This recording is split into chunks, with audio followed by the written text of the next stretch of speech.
성경에 언급된 여러 가지 주제 가운데 가장 중요한 주제를 고르면 당연히 구원이지요. 그 구원에 대한 성경적인 관점, 건강한 관점은 두 가지 측면을 균형 있게 바라봐야 되는 것이에요. 구원은 어떻게 우리가 구분할 수 있냐면은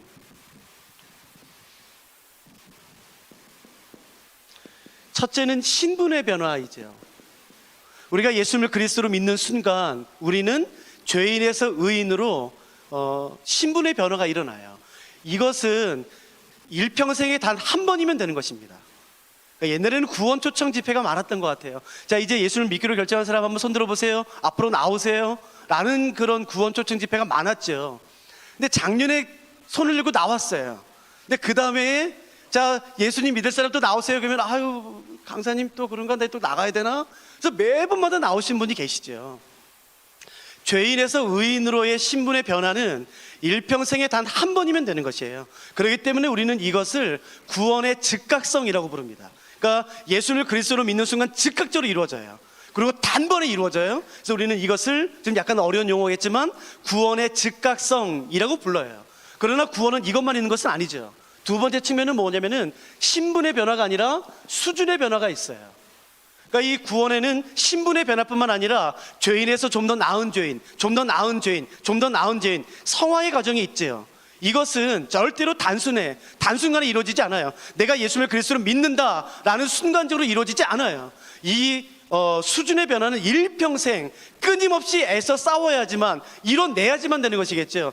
사도 바울이 말한 것처럼 너는 구원을 두렵고 떨림으로 이루라 라는 것은 첫 번째 부분이 아니라 두 번째 부분이겠죠.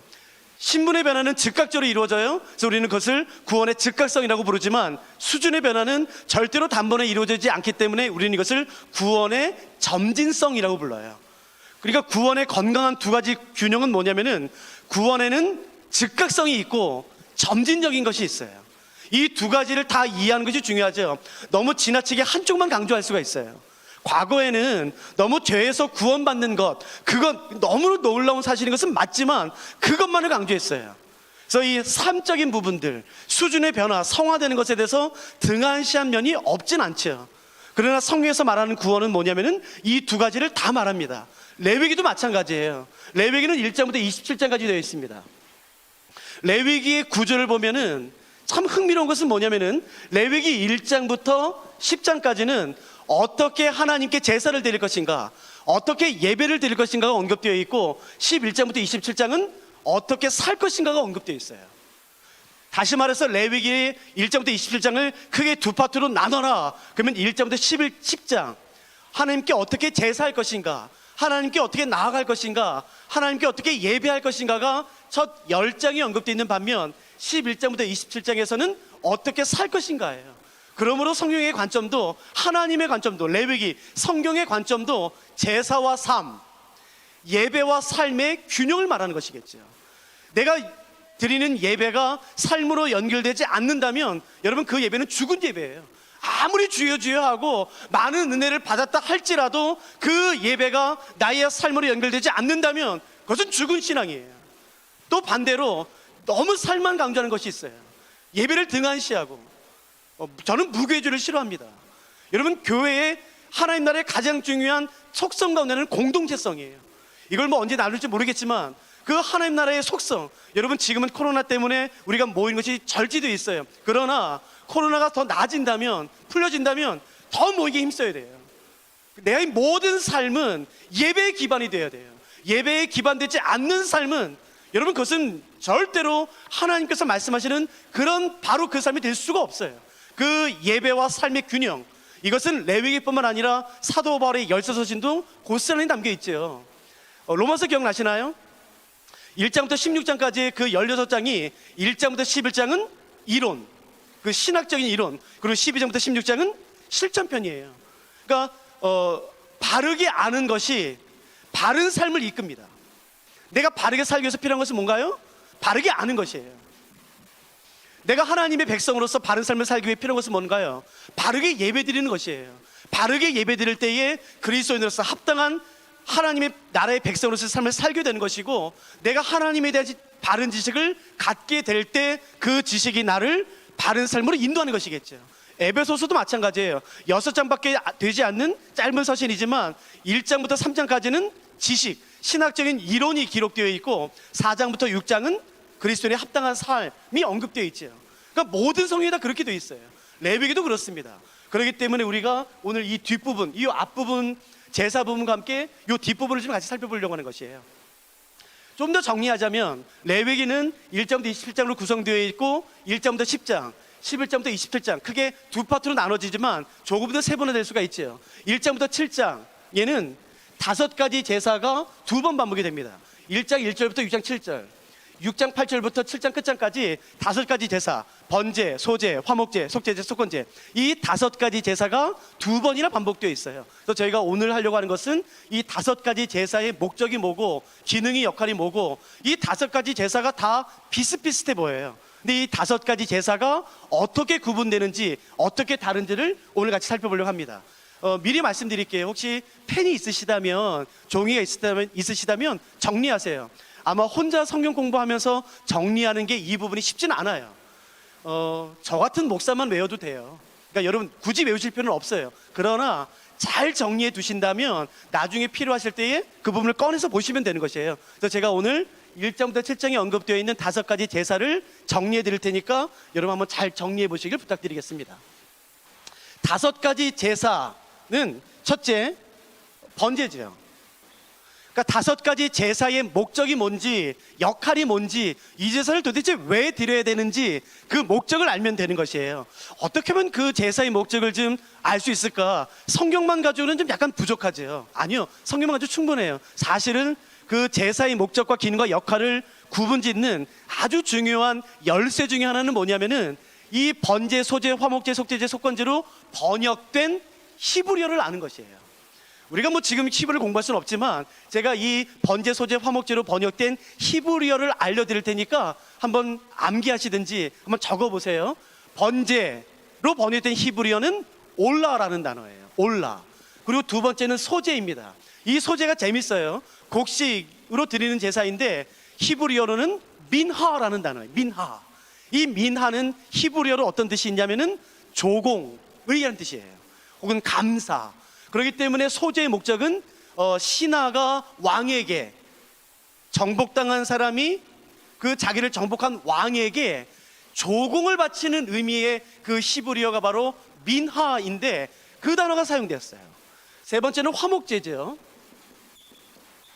이 화목제는 재밌어요. 나머지 그러니까 5가지 제사 가운데 나머지 4개의 제사는 다 단수로 되어 있어요. 근데 오직 세 번째 화목제만 복수로 되어 있습니다. 우리가 굉장히 잘 아는 한 히브리어의 복수형이 되어 있어요. 우리가 잘 아는 히브리어 샬롬, 우리가 인사할 때 샬롬하고 말하죠. 평화, 평강이라고 말하는 샬롬의 복수형인 쉘라밈이란 단어가 화목제로 번역이 됐죠.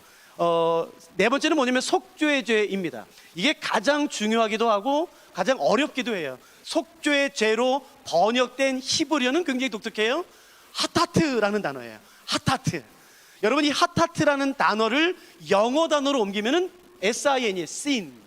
한글로는 죄라는 단어예요. 그러니까 이 속죄죄 자체가 죄라는 단어예요. 하타트. 마지막 5번째는 속건제죠. 저희가 오늘 이 속건제를 좀 살펴볼 거예요. 속건제로 번역된 히브리어는 아샴이란 단어입니다. 아샴. 이건 제가 좀 이따 설명드려 볼게요. 5가지 제사예요. 번제, 소제, 화목제, 속제제, 속건제. 이 번제는 우리가 어저께 살펴봤는데 번제는 히브리어로 올라라는 단어라고 말씀을 드렸어요. 이 번제의 가장 중요한 목적이 담긴 것이 어저께 저희가 읽었던 레위기 1장 4절에 언급되어 있어요. 한번 잠깐만 제가 읽어봐 드릴게요. 그는 번제물의 머리에 안수할지니 그를 위하여 기쁘게 받으심이 되어 그를 위하여 그 다음 단어예요. 속죄가 된대요. 속죄가 된대요. 근데 재밌는 것은 뭐냐면은 레위기 1장 4절에 속죄라는 단어가 나오고 4번째 제사도 속죄제예요. 한글이 같아요. 그렇기 때문에 우리가 오해해요. 근데 히브리어가 다릅니다. 다시 말씀드리지만 4번째 속죄제의 히브리어는 하타트라는 단어예요. 죄라는 단어. 그러나 번제를 드릴 때에 안수할 때에 안수한 사람의 죄가 속죄돼 라고 말할 때의 속죄는 히브리어로 카파르라는 단어예요. 히브리어 쓰니까 어려우시죠? 조금만 한번 기억해 보세요. 카파르라는 단어의 원래 뜻은 뭐냐면은 덮다, 가리다, 혹은 진정시키다라는 의미가 있어요. 그러니까 번제의 가장 중요한 목적은 죄로 말미암아 발생한 하나님의 진노를 가리는 것, 진정시키는 것, 처리하는 것에 있어요. 그래서 번제를 드리는 가장 중요한 목적을 한번 기억해 보세요. 죄로 인해 발생한 하나님의 진노를 해결하는 것이에요. 소재는 뭐라고요? 감사입니다. 그런데 이 번제와 관련돼서 한 가지 더 기억하셔야 되는 것은 뭐냐면은 번제와 화목제가 굉장히 특별해요. 다른 것은 다 모든 것이 죄와 관련돼 있지만 번제와 화목제만큼은 죄와 관련돼서 제사를 드리기도 하지만 죄와 아무 관련이 없음에도 불구하고 드릴 수가 있어요. 화목제 역시도 죄와 관련돼서 드릴 때가 있지만 죄와 아무런 관련 없이 드릴 때가 있어요. 이걸 좀 구분하는 게 중요하겠죠. 자, 번제, 죄와 관련돼서 드릴 때의 목적은 죄로 말미암아 발생한 하나님의 진노를 처리하는 것이에요. 그러나 죄와 관련이 없음에도 불구하고 번제를 드릴 수가 있습니다. 그럴 때는 목적이 뭐냐는 것이에요. 따라오고 계세요? 번제는 두 가지예요. 죄로 말미암아 드릴 수도 있지만 죄와 아무 상관이 없음에도 불구하고 드릴 수가 있어요. 예를 들어 하나님께서 창세기에 아브라함에게 너는 너의 독자 이삭을 나에게 뭐로 드리라고요? 번제로 드리라고요. 그리고 우리는 그때 아브라함이 죄범했나 보다. 여러분 혹시 열왕기상에 보시면은 솔로몬이 하나님께 일천 뭐를 드리나요? 번제를 드려요. 그래서 어떤 분은 이렇게 생각해요. 솔로몬이 무슨 죄졌나 보다. 아니에요. 그건 성경을 모르기 때문에 하는 말이에요. 번제는 두 가지로 나눠져요. 죄와 관련돼서 드리는 경우가 있고 죄와 관련되지 않은 경우에도 드리는 경우가 있어요. 죄와 관련되지 않은 경우에 번제의 목적은 전적인 헌신이에요. 하나님, 내가 전적으로 내 삶을 주께 드려 내가 헌신합니다 라는 의미로 드리는 것이 바로 번제죠. 화목제 또 죄와 관련되지 않은 상태에서 드릴 수가 있고 죄와 관련된 상태에서 드릴 수가 있습니다. 죄와 관련됐다 함은 들어보세요. 5가지 제사 가운데 나머지 제사는 다 단수이지만 화목제만 복수예요. 샬롬, 평강. 그렇기 때문에 화목제의 가장 중요한 이유는 죄로 말미암아 발생한 하나님과의 단절된 관계를 회복하는 데 있어요. 그러니까 깨어진 관계의 회복. 그래서 샬라밈, 복수형으로 되어 있겠죠. 그러나 화목제 역시도 죄와 관련되지 않은 경우로 드릴 수가 있어요. 그건 3가지입니다. 감사제, 두 번째는 서원제. 하나님, 내가 이렇게 하시면은 내가 이렇게 하겠습니다 라는 서원을 드릴 때는 화목제를 드리겠어요. 마지막 3번째는 자원제예요. 죄와 관련돼서 드리지 않을 경우 3가지: 감사, 서원, 자원. 오늘 왠지 제사 드리고 싶어요. 그럴 때 드린 게 화목제가 되겠죠. 속죄제, 하타트, 그러니까 죄 자체예요. 그러므로 속죄제의 가장 중요한 기능은 죄 자체를 해결하는 것입니다. 이해되시겠죠? 마지막 속건제, 히브리어로 아샴이라는 단어예요. 아샴이라는 히브리어의 가장 적절한 번역은 속건이 아니라 배상입니다. 배상 혹은 보상이라는 단어예요. 그렇기 때문에 속건제는 죄로 말미암아 어떤 발생한 손해를 보상해 주는 것 혹은 배상해 주는 것의 의미가 있습니다. 자, 제가 이렇게 말씀드리고 다시 한번 정리해 볼게요. 이 5가지 제사의 목적은 굉장히 세밀하게 분류가 되어 있어요. 그렇기 때문에 우리가 지금 아는 게 중요하겠죠. 죄를 내가 범하면 어떤 결과가 생기냐면요, 죄 자체가 생겨요. 죄로 말미암아 하나님의 진노가 생겨요. 죄로 말미암아 하나님과의 관계가 깨져요. 어떤 죄의 경우는 나와 하나님과만 관계가 되지만 어떤 죄의 경우는 나의 죄로 말미암아 성물에 손해가 가거나 어떤 다른 사람에게 손해가 갈 수가 있어요. 그럴 때 이 제사를 드리게 됩니다. 죄 자체를 해결하기 위해 드리는 제사는 속죄제, 죄로 말미암아 발생한 하나님의 진노를 처리하는 기능은 번제, 죄로 말미암아 발생한 어떤 손해를 보상하고 배상할 때는 속건제, 그리고 감사의 의미를 드릴 때는 소제, 죄로 말미암아 깨어진 하나님과의 관계를 회복하기 위해서는 화목제가 드린 것이에요. 이해되시겠어요? 자, 그렇다면 나는 죄를 범했어요. 근데 딱 한 가지밖에 제사를 못 드린다면 이 5가지 제사 가운데 어떤 것을 가장 먼저 드려야 될까요? 나는 하나밖에 못 드려요. 딱 하나 드릴 수 있어요. 그러면은 이 5가지 제사 가운데 어떤 제사를 드려야만 될까요? 속죄제입니다. 그렇기 때문에 레위기 1장부터 7장에 보시면 속죄제의 그 분량이 가장 길어요. 그리고 그 이후에 한번 보세요. 제사를 드릴 때마다 절대 빠지지 않는 게 속죄제예요. 그리고 나에게 내가 여유가 된다면은 번제도 드리고 뭐 화목제도 드리고 속건제도 드리면 되겠죠. 이 속건제를 좀 저희가 한번 살펴보도록 할게요. 히브리어로 아시암이라는 단어이고, 내가 죄를 범함으로 말미암아 어떤 죄는 하나님과의 관계만 내가 해당되는 것이 있지만, 내가 어떤 죄를 범함으로 말미암아 그 죄로 다른 사람에게 손해를 끼칠 때가 있어요. 그럴 때 반드시 드려야 되는 게 보상, 아시암, 속건제예요. 여러분, 이게 굉장히 중요한 개념입니다. 저는 그 영화를 자세히 못 봤는데 옛날 영화 가운데 어떤 밀양이라는 영화가 있었나 봐요. 근데 그 밀양의 영화는 그게 마치 기독교 영화처럼 어떤 성도님의 자녀가 죽었어요. 그 살해범이 감옥에 들어갔어요. 그 성도님이 기도하다가 그래도 내가 용서해 줘야지 그래서 교도소를 찾아갔어요. 그랬더니 살인범이 말했대요. 당신 날 용서할 필요 없습니다. 내가 하나님에게 용서를 받았습니다. 그러면서 이제 영화가 시작되는 거예요. 내가 용서 안 했는데 하나님이 무슨 자격으로 용서해? 내가 용서를 안 했는데 누가 당신을 용서해? 라면서 마치 그게 기독교에서 말하는 용서인 것처럼. 절대 그렇지 않습니다, 여러분. 성경에는 속건제가 있어요. 속건제를 드려야지만 완성이 되는 것이에요. 나의 죄로 말미암아 누군가에게 손해를 끼쳤다면 그 손해를 보상해주고 배상해주는 것, 그것이 제사의 완성이 돼요. 나는 하나님께 용서받았어, 그러니까 난 다 됐어. 절대 그렇지 않습니다. 그래서 성경을 무시하는 것이에요. 하나님은 그런 분이 아니세요. 여러분, 그러므로 내가 어떤 죄를 범함으로 말미암아, 나의 죄로 말미암아 어떤 사람에게 손해를 끼쳤다면 반드시 찾아가서 음수구하셔야 돼요. 원금의 20%를 더해서 드리게 되어 있습니다, 속건제는. 그런데 우리는 나는 하나님께 용서받았어, 내가 회개했어, 그러면 내가 다 용서받았어 라고 끝을 내요. 절대로 그렇지 않습니다. 사람을 회복시키는 것 가운데 하나가 속건제예요.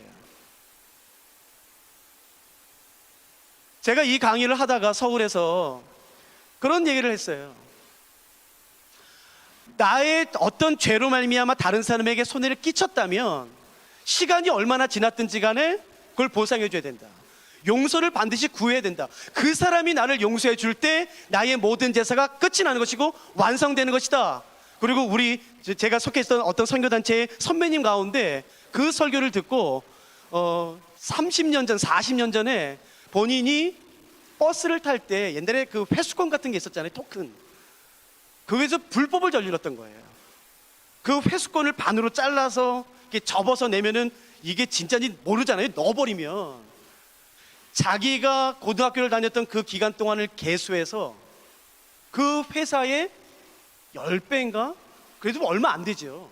그래도 그 돈을 다 계산해서 갚았어요. 제가 그 얘기를 했어요. 그랬더니 거기에 동일한 일을 행했던 분이 계시더라고요. 그래서 그분이 얼마 뒤에 찾아왔어요. 메일을 보내셨어요. 목사님, 나도 똑같은 짓 했습니다. 근데 내가 그게 계속 불편했었는데, 내가 예수를 믿은 다음에 불편했었는데 제가 이번에 용기 생겼습니다. 그래서 제가 그 회사의 사장님을 찾아가서 제가 언제부터 언제까지 중학교 고등학교 때 그 버스를 타고 다니는 동안에 내가 너무 가난해서 내가 그렇게 했습니다. 내가 잘못했습니다. 내가 용서를 구합니다. 그래서 내가 그때 잘못했던 값에 내가 10배의 값으로 내가 갚겠습니다 라고 말한 적이 있어요. 그게요, 여러분 나중에 한번 찾아보세요. 신문에 난 적이 있어요. 여러분, 그게 그리스도인의 삶이에요. 나는 하나님께 용서받았어, 나는 죄 용서받았어, 그러니까 나는 다 용서받았어. 절대로 그렇지 않습니다. 어떤 죄는 하나님과 나만 관계되는 죄가 있어요. 그러나 어떤 죄는 나의 어떤 말실수 있어요. 어떤 물질만 생각하지 마세요. 어떤 나의 과격한 행동, 어떤 나의 욕심, 어떤 나의 말, 과격한 그런 뾰족뾰족한 말로 말미암아 다른 사람의 마음에, 영혼에, 생각에 피해를 줬다면 그 사람에게 찾아가서 반드시 용서를 구하셔야 돼요. 그리고 그 사람에게 용서를 받으셔야지만 되는 것이에요. 가장 무시되는 관계가 어떤 관계인 줄 아세요? 부모와 자녀 관계예요. 부모와 자녀 관계 가운데 말을 함부로 해요. 내가 너를 사랑하니까. 아니요, 그러지 않습니다. 그리고 심한 상처를 줘요. 반드시 용서 구하셔야 돼요. 그래야지만 회복이 돼요. 아이, 괜찮아. 언젠가 회복돼. 그러지 않아요. 그러니까 제사에 이 속건제가 있다는 것이 얼마나 기가 막힌 하나님의 성품이 담겼는지 몰라요. 그러니까 이 속건제를 드릴 때에 완성됩니다. 조금만 더 한번 이제 깊이 들어보도록 할까요? 제가 지금 오늘 살펴보고 싶은 것은 뭐였냐면은 제물이에요. 번제, 소제, 화목제, 속제제, 속건제, 이 5가지 제사를 드릴 때에 이 예물을 드리면 되는가 안 되는가, 그걸 제가 좀 먼저 살펴보도록 할게요. 소, 양, 염소, 비둘기, 곡식이에요. 번제, 제가 한번 질문을 드려볼 테니까 한번 대답해 보시겠어요? 아니면은 이게 안 되니까 고기를 한번 끄덕여 보시겠어요? 아니면은 이게 도리도리 하시든지. 소로 번제 드릴 수 있나요, 없나요? 양은요? 어저께 우리가 했으니까. 자, 염소는요? 세게 흔드셨어요. 염소는 돼요, 안 돼요? 비둘기는요? 지금 제가 이렇게 하는 게 무슨 의미가 있겠습니까? 빨리 하는 게 낫지. 염소 돼요. 소 대신 번제에 소, 양, 염소 다 되는데 조건은 뭐냐면은 수컷만 됩니다. 자, 비둘기 될까요, 안 될까요? 됩니다. 근데 곡식은 안 돼요. 소제는 곡식이기 때문에 제가 따로 뺄게요. 화목제의 경우 소가 될까요, 안 될까요? 왜 대답이 없어요? 소 돼요? 양, 염소 돼요. 그러나 번제의 경우에는 수컷만 되는 반면 화목제의 경우 암수 다 돼요. 그러나 여기에는 레위기의 암수 구분이 없어요. 그래서 랍비들은 암수라고 이미 말했기 때문에 생략했을 것이다 라고 추측해서 염소도 암수의 경우가 다 됩니다. 그런데 화목제의 경우는 어떤 특징이 있냐면은 나머지 화목제를 제외한 번제, 소제, 속제제, 속건제, 이 4가지 제사의 가장 중요한 특징은 제사를 드린 사람이 제사를 드리면 다 태우고 일부는 제사장이 가져가게 돼 있어요. 제사를 드리는 사람은 하나도 못 가져가요. 그런데 화목제만큼은 제사를 드리는 사람이 가장 좋은 요 가슴 부위, 앞다리, 뒷다리를 드리고 나머지는 다 가져갈 수 있어요. 자기가 먹을 수가 있어요. 그렇기 때문에 오늘 고기 먹고 싶어요? 그러면 어떤 제사 드리면 될까요? 화목제 드리면 되는 것이에요. 아, 내가 너무 감사해, 내가 오늘 함께 서원할 거야. 그러면 제가 화목제를 드리면 화목제 전부를 다 태우거나 제사장이 가져가는 게 아니라 일부를 태우고 일부를 제사장이 가져가고 대부분은 다 제사를 드린 사람이 본인이 가져가서 먹게 돼 있어요. 단, 이 하나님이 참 기가 막힌 유머예요. 단 화목제의 조건사항이 붙는데 그건 뭐냐면은 그날 먹든지 그 다음날까지는 다 먹어야 돼요. 만일에 남기면 백성 중에서 끊어집니다. 그러니까 죽어요. 그러니까 화목제는 제사를 드리는 사람이 상당 부분 고기를 가져가서 먹을 수 있지만 당일, 감사제는 당일이고요, 서원제는 그 다음날까지 먹을 수 있거든요. 그 다음날까지 먹고 다 불태워서 없애버리든지 다 먹어야 돼요. 그러지 않으면 백성 중에서 끊어집니다. 이해되셨죠? 그러니까 이런 거예요. 나 저기 화목제 드리고 싶어. 쟤 안 돼. 너무 꼴보기 싫어요? 그러면 같이 가서 화목제를 드려주지 않으면 돼요. 왜요? 여러분, 어떻게 소를 한 사람이 그날 다 먹습니까? 배 터져 죽어요, 어차피. 그러니까 먹다 죽든 뭐 끊어져 죽든 뭐 안 가! 그러니까 안 가면 돼요. 못된 사람. 그러니까 이런 거예요. 나 저기 화목제 드려야 돼. 왜? 제가 감사할 일 있어요. 그래? 그러면 같이 가서 감사드려야지. 그래서 감사를 서로 나눠요. 그래서 이 사람은 감사드린데, 김 장로님 감사제 드린데, 이 장로님 감사제 드린데, 그러면 다 같이 가서 그 감사의 제목을 나누고 같이 제사를 드린 다음에 가져와서 고기를 다 같이 먹으면서 그 감사를 나누는 것이에요. 그래서 이게 참 굉장히 재밌죠. 자, 소 할 수 있어요? 양 할 수 있어요? 염소 할 수 있어요. 비둘기는 될까요, 안 될까요? 근데 상주로 생각하시면 돼요. 이거 오늘 제가 화목제 드리는데 저랑 같이 좀 같이 화목제? 야, 오늘 고기 먹는 거예요? 오케이, 가자. 막 20명 30명 다 갔어요. 근데 비둘기들이에요. 너 하나 먹고 너 하나 먹고, 그 얼마나 그래서 안 돼요, 비둘기. 그러니까 여러분, 이런 상식 가지고 성경을 보시면은요, 사실 공부할 필요도 없어요. 곡식은 당연히 안 되고요. 제가 지금 빨리 온 이유는 바로 요것 때문이었어요. 속죄제와 속건제가 가장 복잡합니다. 이건 그냥 외우세요. 속건제, 보상, 내가 어떤 손해를 끼침으로 말미암아 다른 사람에게 보상을 해야 될 경우 소가 안 됩니다. 염소가 안 되고 비둘기 안 되고 곡식 안 되고 오직 양, 그것도 수컷 양만 됩니다. 그러니까 수컷 양으로만 보상할 수 있어요. 속죄제, 5가지 제사 가운데 오직 한 가지 제사만 드릴 수 있다. 그러면 오직 한 가지 드릴 수 있으면 속죄제를 먼저 드려야 된다고 말씀을 드렸죠. 왜요? 속죄제는 죄 자체를 해결하니까. 속죄제는 양의 경우, 속건제는 숫 양인 반면 속죄제는 암양을 드릴 수 있어요. 그러니까 이게 반대가 돼요. 이렇게 외우시면 돼요. 소의 경우는 숫송아지만 됩니다. 염소의 경우는 암수가 다 돼요.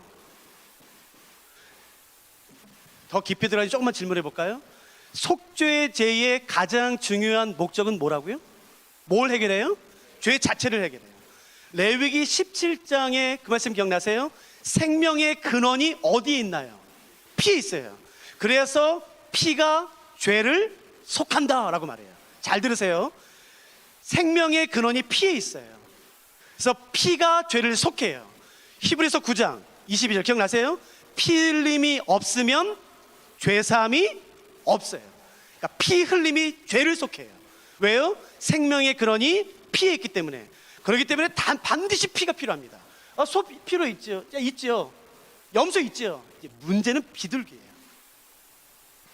비둘기 피로 죄 용서 받을 수가 있을까요? 없을까요? 그러니까 혹시 저는 비둘기를 죽여보진 못했는데 비둘기 피 보신 적 있으세요? 얼마나 나올까요? 비둘기의 피로 죄 용서를 받을 수 있을까요? 없을까요? 레위기 4장 보세요. 5장 보세요. 4장부터 속죄제가 나오는데 5장 7절 말씀 읽어드릴 테니까 잘 보세요. 5장 7절 제가 읽겠습니다. 만일 그의 힘이 어린 양을 바치는데 미치지 못하면, 여기서 말하는 힘은 물리적인 힘인가요? 뭐 알통인가요? 그러지 않아요. 경제적인 능력, 그 모든 능력을 총칭하는 말이에요. 이 사람이 제사를 드리고 싶어 하는데 소를 드릴 힘이 없어요. 너무 비싸니까. 그러면 양을 드리면 돼요. 염소를 드리면 돼요. 근데 그럴 여유도 없어요. 만일 그의 힘이 어린 양을 바치는데 미치지 못하면 그가 지은 죄를 속죄하기 위하여 산비둘기 2마리나 집비둘기 새끼 2마리를 여호와께로 가져가되 하나는 속죄제물로 삼고 하나는 번제물로 삼아. 그러므로 비둘기로 죄 용서 받을 수 있나요? 없나요? 있습니다. 되셨죠? 근데 하나님이 정하신 원칙을 기억하셔야 돼요. 레위기 17장 11절 생명의 모든 근원은 피에 있어요. 피가 죄를 속해요. 히브리서 9장 피 흘림이 없으면 죄사함이 없어요. 그러니까 그 정도 피로도 하나님이 죄를 용서해 주시겠다는 것이에요. 그래서 소, 양, 염소, 비둘기 다 가능합니다. 중요한 곡식. 자, 그러니까 곡식으로 죄 용서가 될까요? 안 될까요? 그러니까 이해되시겠죠?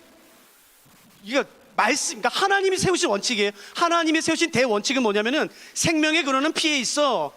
피가 죄를 속하는 거야. 그러니까 피 흘림이 없으면 죄사함이 없어. 이것은 하나님이 세우신 원칙이에요. 그런데 이해할 수 없는 말이 여기 있는 것입니다. 레위기 5장, 저는 레위기에서 이 말씀을 가장 좋아해요. 레위기 5장 11절 말씀을 눈여겨보시고 여기 밑줄 그으세요. 레위기 5장 11절 만일 그의 손이 산비둘기 2마리나 집비둘기 2마리에도 미치지 못하면, 여러분 돈 없을 때 1,000원도 없을 때가 있어요. 아시죠? 돈 없을 땐요 10만 원, 100만 원은 고사하고 1,000원도 없을 때가 있어요. 어떤 사람은 돈은 고사하고 몸의 질병 때문에 나가서 산비둘기도 못 잡는 사람이 있어요. 집비둘기도 못 거두는 사람이 있죠. 만일 그의 손이 산비둘기 2마리나 집비둘기 2마리도 미치지 못하면, 잘 들으세요, 그의 범죄로 말미암아 고운 가루 10분의 1 에바를 예물로 가져다가 속죄 제물로 드리되라고 되어 있어요. 곡식으로 죄 용서 받을 수 있을까요? 없을까요? 여러분, 있습니다. 이게 레위기예요. 기가 막힌 거예요. 하나님이 세우신 원칙을 하나님이 스스로 무너뜨리는 장면이 이 장면이에요. 그러니까 하나님이 어떤 분인지 아시겠어요? 죄 용서하기를 원하시는 분이세요. 정말 죄 용서를 하길 원하시는 분이세요. 그러므로 여러분, 누가 곡식으로 제사 드리는 줄 아세요? 죄 용서 받고 싶은 사람이에요. 내가 너무 죄 용서를 받고 싶은데 힘은 안 돼요. 그러므로 하나님이 구하시는 제사가 뭔지 아세요? 상한 심령이에요. 상한 심령. 여러분, 그 상했다라는 말은 우유가 상하듯 음식이 상했다는 말이 아니라 히브리어를 보시면은 깨어졌다, 찢어졌다, 산산조각 났다라는 뜻이에요. 그 마음이 죄로 말미암아 산산조각 난 사람, 그 죄 용서 받으려고 어쩔 줄 모르는 사람, 여러분, 그 사람을 위해서 하나님이 어떻게 하셨냐면은 하나님이 스스로 세우신 대원칙, 생명의 근원은 피에 있어.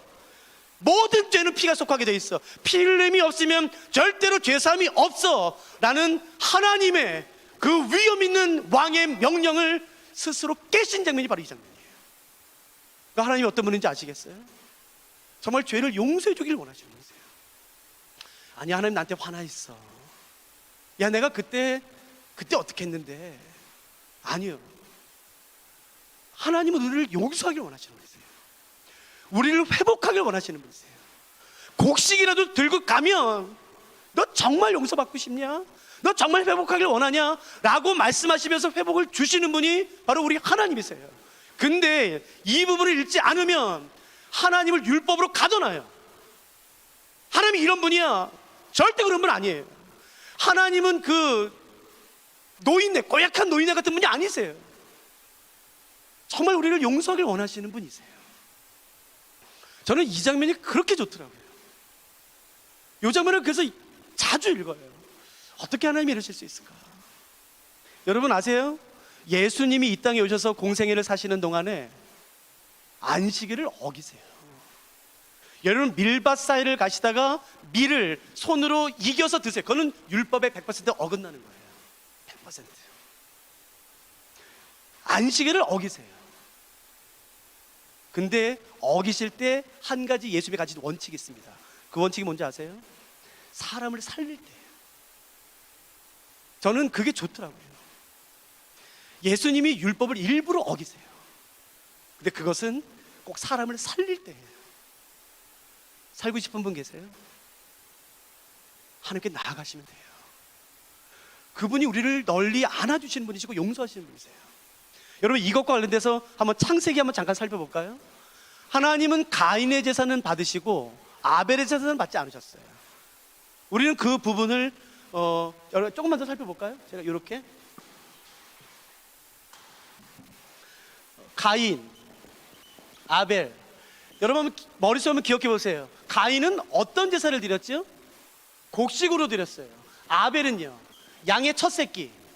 그래서 우리는 어떻게 해석하냐면은, 아벨의 제사에는 피가 있었어. 그러나 가인의 제사에는 피가 없었어. 예, 그렇게 하시는 것은요, 구속사적 관점으로 해석하는 것이에요. 그건 틀린 거 아닙니다. 그러나 성경과 성경을 부딪히게 돼 있어요. 이 말씀은 레위기의 이 말씀, 레위기 5장 말씀과 정면으로 부딪혀요. 저기서는 그 해석을 좋아하지 않습니다. 곡식으로도 죄 용서 받을 수가 있어요. 그러면 하나님은 왜 가인의 제사는 받지 않으시고 아벨의 제사는 받으셨나요? 그 이유가 뭐냐는 것이에요. 이유가, 여러분, 우리가 어저께도 말씀드렸지만 우리가 성경에서 가지고 있는 대부분의 질문은 답은 다 본문에 있어요. 잠깐만 보세요. 창세기 4장 1절부터 천천히 읽어볼 테니까 한번 잘 눈여겨보세요. 아담이 그의 아내 하와와 동침하매 하와가 임신하여 가인을 낳고 이르되 내가 여호와로 말미암아 등남하였다 하니라. 그가 또 가인하고 아벨을 낳았는데 아벨은 양치는 자였고 가인 형은 농사는 자였더라. 세월이 지난 후에 가인은, 잘 보세요, 땅의 소산으로 제물을 삼아 여호와께 드렸고, 그러니까 곡식으로 드렸다는 뜻이에요. 4절, 아벨은 자기도 양의 첫 새끼와 그 기름으로 드렸더니, 그러니까 가인은 곡식으로, 아벨은 양으로 피가 있는 제물로 드렸어요. 근데 하나님은 가인의 제사는 받지 않으시고 아벨의 제사는 받으셨어요. 왜요? 그 질문 틀렸어요. 이렇게 질문하셔야 돼요. 도대체 하나님이 받으신 것은 무엇이고 받지 않으신 것은 무엇인가? 라고 질문하셔야 돼요. 자, 이 질문 다시 한번 기억하세요. 하나님이 도대체 이 제사에서 받으신 것은 무엇이고 받지 않으신 것은 무엇인가? 제가 본문을 읽을 테니까 여러분이 답을 찾으세요. 하나님이 아벨에게 받으신 것은 무엇이고 아벨에게 받지 않으신 것은 무엇인가? 제가 4절 읽겠습니다. 여러분 찾으세요. 아벨은 자기도 양의 첫 새끼와 그 기름으로 드렸더니, 이 다음이에요. 여호와께서 아벨과 그의 제물은 받으셨으나 가인과 그의 제물은 받지 아니하신지라. 제가 다시 읽을게요. 아벨은 자기도 양의 첫 새끼와 그 기름으로 드렸더니 여호와께서 아벨과 그의 제물은 받으셨으나 가인과 그의 제물은 받지 아니하신지라. 하나님께서 받으신 것은 뭐예요? 아벨의 제물이에요? 아니지 않습니까? 아벨과 그 제물이에요. 근데 우리는 제물만 관심이 있어요. 여러분, 성경은 어떻게 기록되냐면은 제물 앞에 사람이 있어요. 하나님께서 아벨에게 받으신 것은 제물이 아니라 아벨이에요. 그러면 하나님 받지 않으신 것은 뭔가요? 가인의 제물인가요? 그럴 수도 있지만 가인이에요. 가인. 왜 그랬을까요? 몰라요. 그러나 히브리서의 말씀과 다른 성경을 통해서 봤을 때에 아벨은 믿음으로 드렸대요. 가인은 그러지 않았대요. 여러분, 드리지 않은 것을 어떻게 받으십니까? 하나님이. 그러니까 아벨은 자신의 제물과 함께 자기의 삶을 드렸겠지요. 그러니까 받으셨겠지요. 가인은요, 제물만 드렸겠지요. 그러니까 드리지 않은 가인을 어떻게 받으시나요? 하나님의 관심은 돈이 아니에요. 제물이 아니에요. 하나님의 관심은 사람이에요. 사람. 근데 참 재밌는 건 뭐냐면요, 그 고기 때문에 사람을 죽여요. 아니요, 하나님의 관심은 돈이 아니에요. 사람이에요. 사람이 언제나 재물 우선합니다. 근데 우리는 이 사람이 뭐 드렸냐는 거예요. 하나님의 관심은 재물이 아니라 사람에게 있다는 것을 알 때에 레위기를 이해할 수 있어요. 저는 이 장면이 그렇게 좋더라고요. 여러분, 이 속건지도 꼭 기억하세요. 저 숙제 드려도 돼요? 숙제 드릴게요. 확인할 수 없는 숙제예요.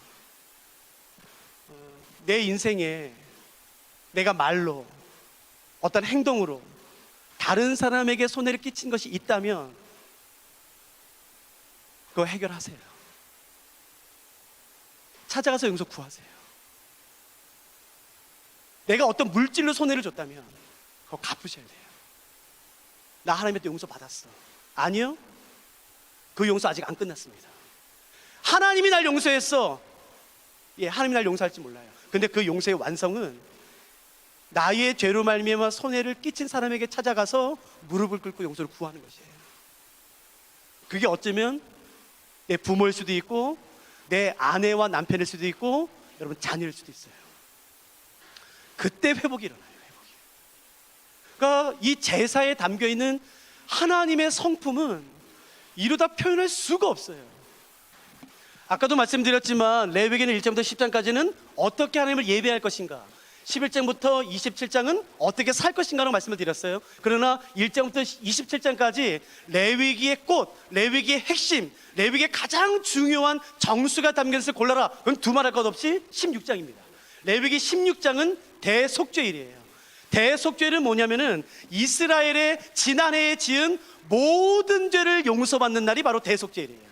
그러므로 365일 가운데 가장 거룩한 날 중에 거룩한 날을 골라라. 그것은 유월절도 아니고 초막절도 아니고 바로 대속죄일이에요. 대속죄일은 16장에 나와 있습니다. 대속죄일은 7월달 7번째 달에 드리게 되어 있어요. 7번째 달, 종교력으로 7번째 달. 그러니까 오늘날 태양력으로 한다면 약 9월에서 10월달이 되겠죠. 이스라엘 여행에 가보셨죠? 저도 저희 학생들이랑 이제 매번 갔었는데요. 만일에 갈 기회가 되신다면은 태양력으로 9월, 10월 달에 가시면 대속죄를 직접 체험하실 수가 있어요. 그런데 각오하고 가셔야 돼요. 이때는 공항도 폐쇄됩니다. 그러니까 버스도 다니지 않고 아무것도 살 수가 없어요. 그러니까 재미는 없어요, 여행 계획으로는. 그러나 성경에 언급된 기가 막힌 대속죄를 한번 체험하실 수는 있겠죠. 이 7번째 달이 중요한 이유는 7월 1일이 나팔절이에요. 이 나팔절은요, 이스라엘의 한 해가 시작됩니다. 혹시 오늘이 며칠인지 아세요? 오늘이 며칠인지 아세요? 11월? 제가 오늘 시계 안 차고 왔어요, 일부러. 오늘이 11월 10 며칠이지 않습니까? 왜 오늘이 그예요? 아니, 뭘 그런 질문이 있어? 1월 1일부터 했으니까 당연하지. 이스라엘의 한 해의 시작은 7월 1일이에요. 그러니까 한 해의 시작이 다릅니다. 그러니까 7번째 달이 중요한 이유는 뭐냐면은 이스라엘의 한 해가 시작되는 날이 바로 8월 1일 나팔절이에요. 그리고 나서 10일 뒤 7월 10일이 그 유명한 대속죄일입니다. 그리고 5일 뒤인 15일부터 21일까지 초막절을 지키고, 초막절은 7일 절기인데 명절 큰 날, 그래서 하루를 더하게 돼서 초막절은 8일 절기가 되어 있어요. 이건 저희가 오늘 설명하지 않게요. 요거 설명할게요. 레위기 16장에 언급된 것이 대속죄일입니다. 지난해에 지은 모든 죄를 다 용서받는 것이에요. 그래서 여러분 안식년 아시죠? 안식년, 그리고 희년. 희년의 시작이 언젠가요? 1월 1일? 아니겠죠? 7월 1일? 아닙니다. 대속죄일 바로 다음 날부터 안식년, 희년이 시작돼요. 그러므로 이 대속죄일은 굉장히 의미 있는 날이에요. 대속죄를 지켜서 지난해의 모든 죄를 용서받아 이제 새롭게 시작하는 날, 신년이 선포되고 안식년이 시작되는 가장 중요한 날이 바로 이 날이에요. 그래서 제가 이 날을 제가 좀 설명드릴게요. 이 날, 대속죄일 날 대제사장이 지성소 들어갑니다. 대제사장이 유일하게 지성소에 들어가는 날이 바로 이 날이에요. 365일 가운데 딱 하루. 자, 대제사장은 지성소에 몇 번 들어가나요? 대제사장은 지성소에 몇 번 들어가나요? 한 번. 아니에요. 히브리서 때문에 그렇게 말씀하시는 것이고 사실은 3번입니다. 근데 이 3번이 대속죄일 날 예식에 들어갔다 나왔다 하기 때문에 한 예식에서 3번이기 때문에 그것을 단번이라고 말해도 사실은 상관이 없는 것이에요. 그러나 우리가 성경을 공부하는 사람으로서 좀 더 정확히 말한다면은 이 대속죄일 날 365일 가운데 딱 하루, 대속죄일 날 대제사장이 지성소에 하루 들어가고 이 하루 동안에 3번 들어갑니다. 그러니까 여러분이 레위기 16장 꼭 찾아서 확인하세요. 알았죠? 제가 빨리 설명드릴게요. 다시 한번 정리할게요. 365일 가운데 대속죄일 7월 10일 날 딱 하루 대제사장이 지성소 들어갑니다. 이때 3번 들어갔다 나와요. 첫 번째, 대제사장이 지성소에 들어갈 때에 지성소에 하나님이 임재하세요. 그 하나님과 대제사장 사람이 직접 맞닥뜨리면은 대제사장이 죽게 돼 있어요. 그래서 어떻게 명령되어 있냐면은 하나님과 대제사장 사이를 연기로 가리라고 되어 있어요. 그래서 대제사장이 번제단에서 수술취에 향을 만들어요. 향을 피운 다음에 이제 그 향을 들고 지성소에 들어갑니다. 근데 휘장을 열면은 언약궤가 바로 보여요. 그래서 미드라시와 미시나에 의하면 휘장을 열 때에 옆으로 틀어 개걸음으로 들어가게 돼 있어요. 언약궤를 직접 보지 못하게. 그래서 옆으로 열고 이렇게 들어가요. 이렇게 들어간 다음에 지성소에 들어가서 향을 피웁니다. 언제까지요? 언약궤가 보이지 않을 때까지 향을 피워요. 그리고 언약궤가 보이지 않으면은 향을 놓고 나옵니다. 자, 되셨죠? 첫 번째예요. 그러니까 대제사장은 지성소에 한 번 들어가는 것은 아니에요, 사실은. 자, 두 번째, 대제사장이 모든 이스라엘 백성의 죄를 짊어지고 하나님께 나아가 죄의 용서를 받기 전에 먼저 해야 될 일은 뭐냐면은 자신의 죄가 용서받아야 돼요. 아니, 자신의 죄가 용서받지 못했는데 누구의 죄를 대신 짊어져요? 그래서 향을 놓고 나와서 대제사장은 자기의 죄를 용서받기 위해 어저께 설명드린 방식으로 소를 죽입니다. 그러고 나서 소의 피를 가지고, 이제부터 잘 들으세요. 소의 피를 가지고 지성소 안으로 들어가요. 그래서 언약궤 위에 소의 피를 이렇게 뿌립니다. 근데 뿌릴 때 하나님이 바라보시면서 너 안 돼. 너 대제사장 작년에 너무 많이 죄졌어. 그러면 대제사장이 죽어요. 그러므로 대제사장이 살아서 지성소에 들어갔다가 죽어서 나오면 하늘에서 무슨 음성이 들리지 않아도 이것은 무슨 의미냐면은 대제사장의 죄가 용서받지 못했다는 뜻이에요. 이해되셨죠? 그러므로 대제사장은 살아서 지성소에 들어갔다가 반드시 살아서 나와야 돼요. 탈무드나 미드라시나 미시나의 그 유대인 랍비 주석서에 의하면 대제사장이 첫 번째 들어갈 때, 두 번째 들어갈 때까지 이스라엘 백성들은 별 관심이 없어요. 이 7월 10일 대속죄를 지키기 위해서는 모든 이스라엘 사람들은 다 성막에 모여야 돼요. 그래서 이제 모여드는데, 야, 대제사장이 향 들고 들어갔대. 야, 괜찮아, 괜찮아. 야, 대장이 소피 들고 들어갔대. 야, 괜찮아, 괜찮아. 별로 관심이 없어요. 근데 이때 좀 조심하셔야 되는 것은 뭐냐면요, 우리는 자꾸 대제사장이 지성소 들어갈 때에 방울을 달고 들어간다고 생각해요. 아닙니다. 그거는 동화예요, 동화. 그러니까 꼭 확인해, 성경을 제발. 레위기 16장에 보시면 대제사장이 대속죄일 날 지성소에 들어갈 때 에봇을 벗고, 에봇에는 방울이 있어요. 에봇을 벗고 세마포, 속옷 하나만 입고 들어갑니다. 근데 한국 성도님들은 이상하게 방울을 달고 들어간다는 생각이 있어요. 그래서 제가 역적을 해봤더니요, 옛날 어린이 성경에 그렇게 돼 있어요. 이렇게 좀 극적인 표현으로. 그래서 제가 라벤트도 물어봤어요. 야, 우리 한국 성도님들은 그 대속죄일 날 대장이 방울 들고 들어간다고, 야, 그런 말이 어디서 성경에 없어요. 그러니까 잘 들으세요. 대속죄일 날 7월 10일 365일 가운데 딱 하루 대제사장이 지성소 들어갈 때 에봇을 벗고 세마포, 하얀 세마포 하나만 입고 들어갔는데 거기는 방울이 없어요. 대신 미드라시와 미시나에 의하면 이제 뭐 밧줄을 들고 들어간다라는 이제 기록이 한 줄이 있긴 있지만, 아무튼 그것은 약간 좀 꾸며낸 동화 이야기입니다. 자, 아무튼 대제사장이 향 가지고 첫 번째 들어갔어요. 두 번째, 송아지 피를 가지고 자기 죄를 용서받기 위해 들어갔어요. 이제 마지막, 모든 이스라엘 백성들의 죄를 짊어지기 위해 염소 2마리를 선택해요. 그리고 한 마리는 안수한 다음에 광야로 보내죠. 그게 그 유명한 아사셀. 그리고 한 명은 죽여요. 그래서 그 피를 가지고 이제 지성소로 들어갑니다. 마지막 세 번째, 염소의 피를 가지고 들어갈 때의 목적은 모든 이스라엘 백성의 죄를 짊어지고 들어가는 것이에요. 그래서 이때만큼은 모든 이스라엘 백성들이 다 모여요. 야, 어떻게 했어? 야, 이제 염소 잡았어? 야, 다 모여! 그럼 모든 이스라엘 백성들이 세 번째 들어갈 때는 그 성막, 성전주로 쫙 모여요. 그래서 그 대제사장이 칼을 들어서 염소의 피를 쫙 죽일 때, 그래서 그 피를 가지고 이제 들어가는 것이겠죠. 들어가서 지성소에서 그 염소의 피를 들어 언약궤에 뿌릴 때에 하나님이 바라보시면서, 안 돼!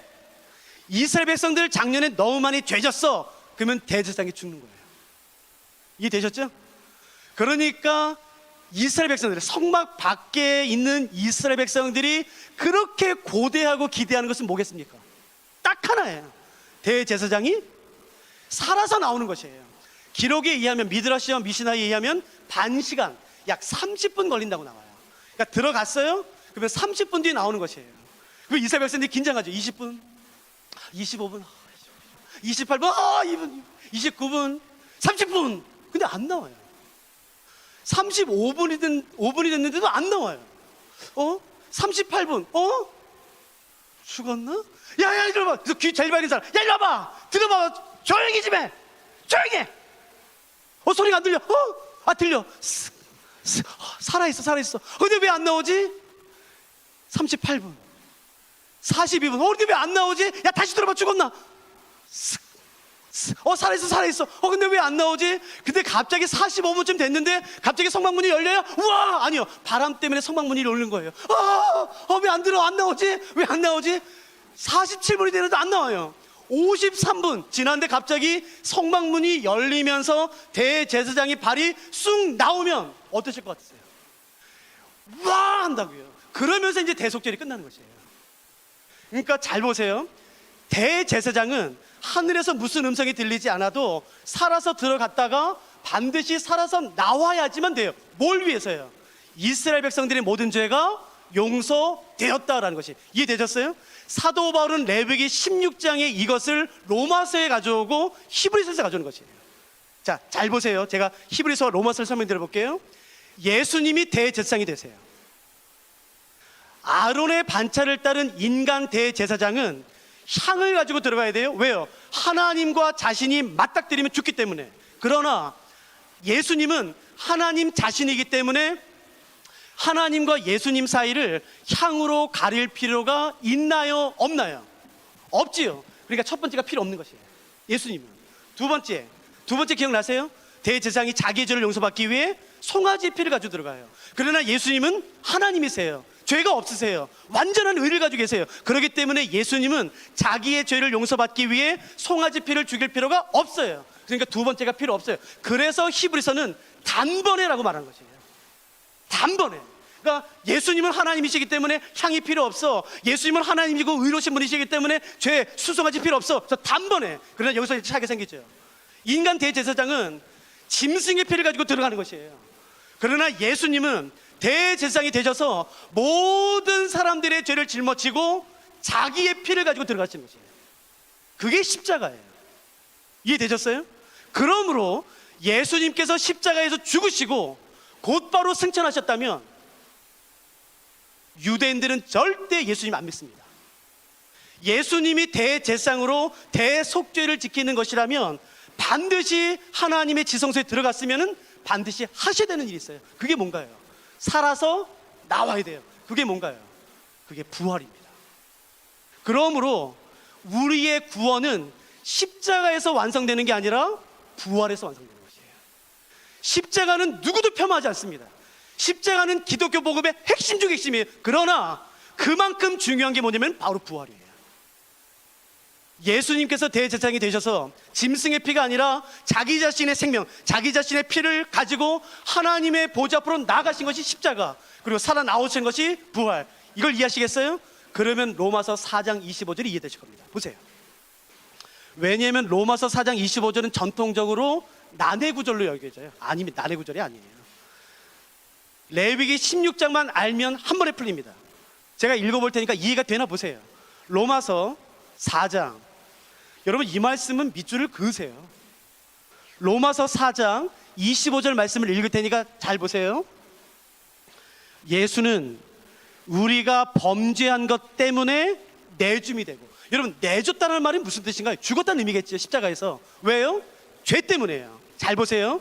예수는 우리가 범죄한 것 때문에 내줌이 되고, 이 다음이 중요하죠. 또한 우리를 의롭다 하시기 위하여 어떻게 하셨나요? 살아나신 것이에요. 고린도전서 15장 한 번만 더 보세요. 부활장으로 유명한 고린도전서 15장 17절 말씀이죠. 그러니까 이 말씀도 기가 막힌 말씀이에요. 이것도 난해구절로 들어가는데 난해구절이 아니에요. 레위기 16장만 알면은 한 번에 풀리겠죠. 고린도전서 15장 17절 제가 읽어드리니까 보세요. 고린도전서 15장 17절 그리스도께서 다시 살아나신 일이 없으면, 그러니까 부활이 없으면 너희의 믿음도 헛되고, 그 다음이 중요합니다. 너희가 여전히 어디 가운데 있나요? 죄 가운데 있는 것이에요. 그러므로 예수 그리스도께서 우리의 모든 죄를 짊어지시고 십자가에서 죽으신 다음에 반드시 하셔야만 했던 일이 있어요. 율법을 완성하기 위해. 그게 바로 뭔가요? 그게 부활이에요. 그래서 우리가 부활절을 지키는 겁니다. 그러니까 부활절은 그냥 계란 나눠주는 게 아니에요. 부활절은 뭐냐면요, 온 우주 앞에서 예수님을 그리스도로 믿는 그 모든 그리스도인들의 죄가 용서되었다라는 왕의 선언인 것이에요. 그러니까 부활절은 기가 막힌 축제인 것입니다. 얼마나 놀라운 축복의 날인지 몰라요. 근데 그냥 계란 나눠주고 끝나요. 내년에 그렇게 하지 마세요. 이 부활절을 기억하세요. 예수 그리스도께서 우리의 모든 죄를 짊어지고 대제사장이 되셔서 대속죄일 날 그 대상에 들어가는 것처럼 하나님의 보좌 앞으로 들어갔다가 여러분 바로 승천하지 않으셨어요. 부활하셨어요. 살아 나오셨어요. 그러므로 말미암아 이제 예수를 그리스도로 믿는 모든 사람들의 죄가 용서되었다라는 것이 바로 기독교에서 말하는 복음의 핵심이에요. 이 복음을 풀기 위해 필요한 것이 레위기입니다. 그러니까 이해되시겠죠? 레위기가 오늘날 왜 필요해? 필요하지요. 하나님의 말씀이 어떻게 성취되었는지, 무엇이 성취되었는지를 알기 위해 필요한 것은 바로 레위기입니다. 그러니까 이걸 우리가 꼭 볼 필요가 있죠. 오늘 본문 우리 조금만 살펴보고 마칠까요? 사실은 11장도 12장도 좀 살펴보고 싶었는데 여러분 6장 잠깐 보실게요. 레위기 1장부터 7장에 보시면 5가지 제사가 2번 반복이 된다고 말씀을 드렸어요. 1장 1절부터 6장 7절, 6장 8절부터 7장 끝장까지 5가지 제사가 2번 반복이 됩니다. 번제, 소제, 화목제, 속죄제, 속건제. 이 앞에 1장 1절부터 6장 7절의 특징은 이스라엘 백성이 제사를 드릴 때 어떻게 드려야 되는 것이고, 기억나세요? 두 번째 6장 8절부터 7장은 제사장이 어떻게 제사를 드려야 되는지가 언급된 것이 바로 이겁니다. 이해되셨죠? 그렇기 때문에 비슷하지만 완전히 달라요. 이 앞에 부분에는 단 한 번도 언급되지 않은 표현과 단어와 구절이 여긴 있습니다. 제사장에게 주어지는 그 명령, 말씀이에요. 그게 바로 뭔지 오늘 본문에 나와 있거든요. 6장 8절 9절 제가 읽을 테니까 그게 뭔지 한번 찾아보세요. 여호와께서 모세에게 말씀하여 이르시되 아론과 그의 자손에게 명령하여 이르라. 번제의 규례는 이러하니라. 번제물은 아침까지 제단 위에 있는 석쇠 위에 두고, 이 다음입니다. 제단의 불이 그 위에서 꺼지지 않게 할 것이요. 12절도 보시겠습니까? 12절. 제단 위의 불은 항상 피워 꺼지지 않게 할지니. 13절. 불은 끊임없이 제단 위에 피워 꺼지지 않게 할지라. 앞에는 없지만 뒷부분에 나오는 제사장에게 주어지는 명령은 뭐냐면요, 제단의 불을 꺼뜨리지 말라는 것이에요. 왜 그런데 하나님께서는 제단의 불을 꺼뜨리지 말라고 말씀하시나? 1장부터 7장까지 제사를 어떻게 드려야 되는지를 설명한 다음에 8장에 제사장이 위임되고 9장이 중요한 이유는 레위기 9장이 이 세상에서 처음으로 제사가 드려지는 장면이에요. 하나님께서 말씀하신 명령과 규례와 법도와 절차대로 이 땅에서 처음으로 제사에 드리는 장면이 레위기 9장이에요. 그러니까 레위기 9장은 굉장히 중요한 장면이겠죠. 근데 그때 제사를 드릴 때에 불이 사람이 만든 게 아니라 하나님이 주세요. 보세요. 9장 레위기 9장 23절 24절. 모세와 아론이 회막에 들어갔다가 나와서 백성에게 축복하며 여호와의 영광이 온 백성에게 나타나며 불이 여호와 앞에서 나와 제단 위에 번제물과 기름을 사른지라.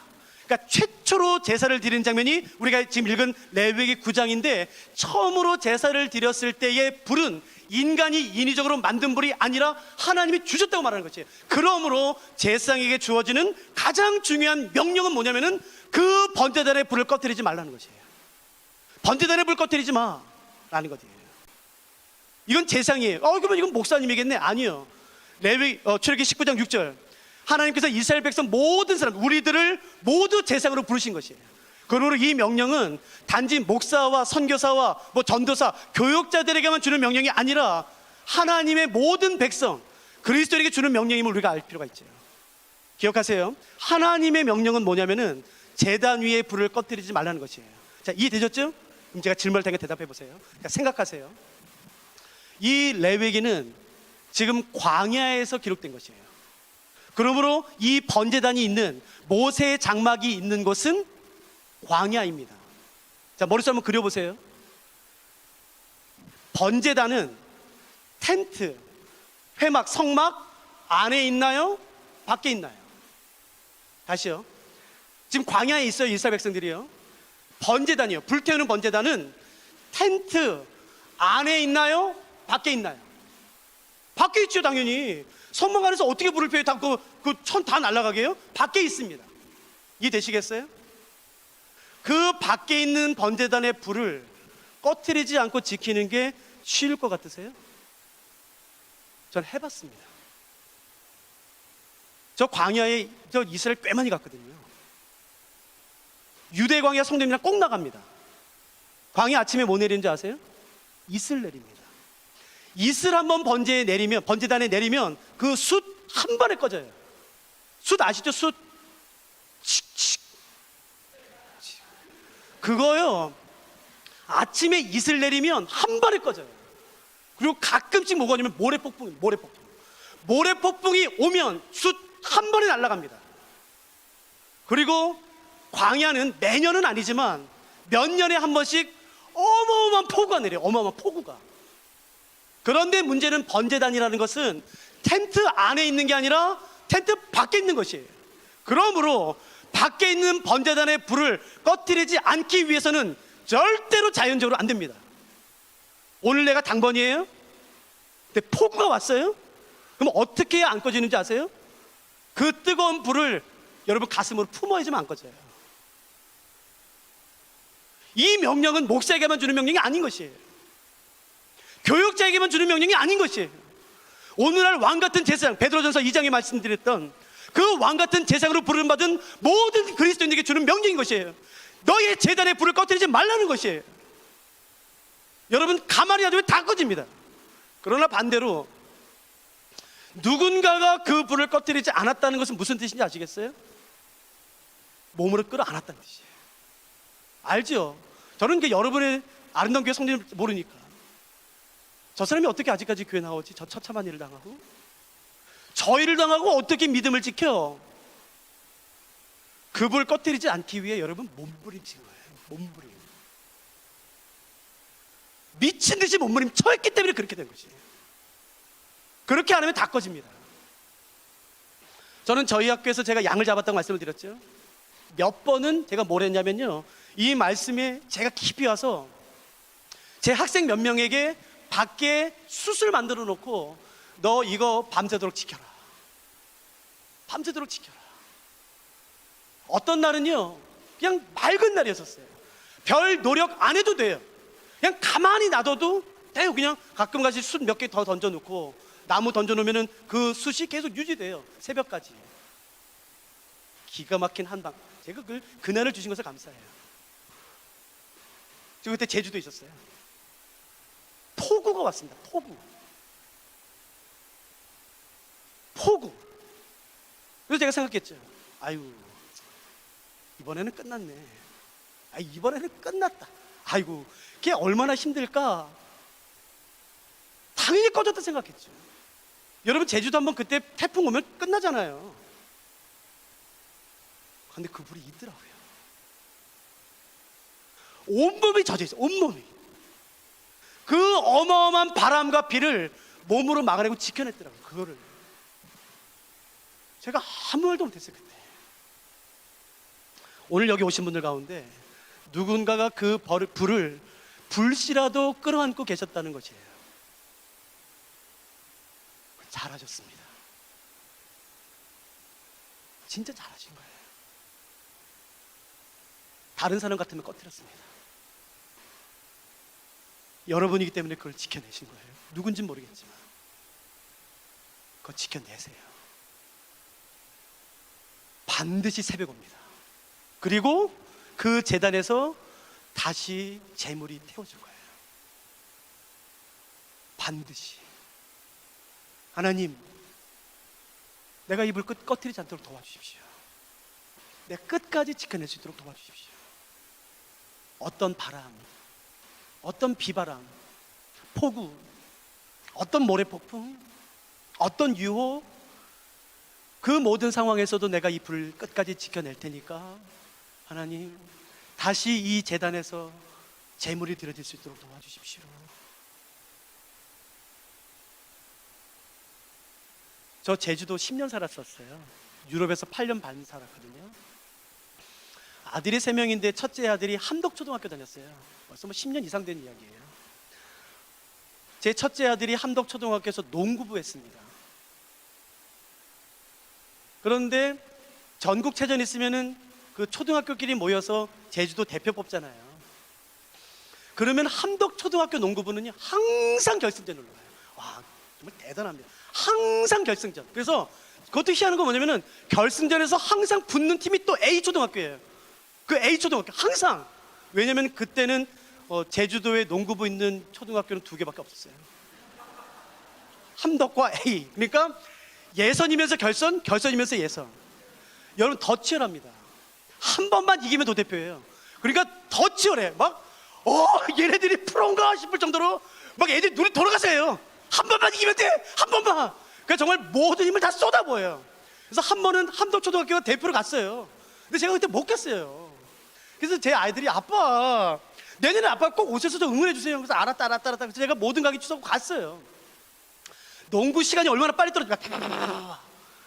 근데 4쿼터 이제 마지막 한 1분밖에 안 남았어요. 근데 저희 아이 초등학교가 2점차로 지고 있는 거예요. 그러니까 애들이 막 긴장되니까 하나만 넣으면 동점. 그러니까 연장전 가니까 그냥 받으면 쏘고. 근데 뒤에 들어가요? 정확히 딱 받아서 정확히 딱 조준한 다음에 써야죠. 근데 그게 아니라 그냥 받으면 쏘고. 그러니까 안 들어가. 튀기라고. 막 애들이 막 다 발이요. 막 동동거리는 게 눈에 보여요. 근데 웬걸요? 따다다다 떨어져서 2초, 1초 막 떨어지는데 마지막에 제 아들이 딱 잡은 거예요. 그 공을. 저 정말 심장 터지는 줄 알았어요. 제 아들이 딱 받자마자 던졌어요. 근데 삐 하고 울렸어요. 근데 안 들어갔어요. 튕겨 나왔어요. 심판이 휘슬을 불었어요. 근데 제 아이가 그 튀어나오는 공을 다시 잡는 거예요. 다른 애들 다 가만히 있는데 그게 또 던지는 거예요. 안 들어가요? 잡아서 또 던져요. 또 던져요. 잘 들어보세요. 심판이 휘슬을 불면 공 놔야 됩니다. 그게 경기 법칙이에요. 우리 주 예수 그리스도께서 휘슬 아직 불지 않으셨습니다. 그러니까 포기하지 마세요. 내 인생 끝났다, 내 가정 끝났다, 그딴 말 하지 마세요. 아직 끝나지 않았어요. 아직 끝나지 않았어요. 믿음의 경주가. 하나님이 우리 가운데 어떤 일을 행하실지는 아무도 몰라요. 불 꺼뜨리지 마세요. 제단의 불, 그 불이 어떤 불인지 아시잖아요. 어떤 분은 1대일 수도 있죠. 저는 어머니 쪽으로 6대예요. 부모님 때로부터 물려진 이 귀한 믿음의 불, 성령의 불, 어떤 처참한 일 당하면요, 여러분 그거 끄고 싶어요. 그거 관심도 없습니다. 끄시면 안 돼요. 아직 끝나지 않았어요. 지금 그 제단에 아무것도 없죠. 왠지 아세요? 밤이니까 없죠. 밤에는 제사 안 드려요. 여러분 인생이 항상 난만 있는 줄 아세요? 알죠. 살아보면 알죠. 이제 반평생밖에 못 산 저도 아는데 여러분 그게 당연하지 않습니까? 인생 난만 있는 거 아니에요. 밤도 있더라고요. 지켜내세요. 무슨 수를 써서라도 그 불 지켜내세요. 불씨 꺼뜨리지 마세요. 그래서 하나님, 내가 이 불씨 일평생 꺼뜨리지 않을 테니까 하나님의 정확한 때에 이 제단에서 다시 연기가 피어오르게 하시고 하나님을 향한 예배가 다시 드려지게 하시고 그런 회복이 있도록 도와주십시오. 아직 끝나지 않았어요. 그러나 기억하세요. 우리 주 예수 그리스도께서 휘슬을 불 날이 옵니다. 그러면 힘 남았어도 다 놓고 가셔야 돼요. 아직 안 오셨어요. 그러니까 지금은 믿음의 경주를 하실 때예요.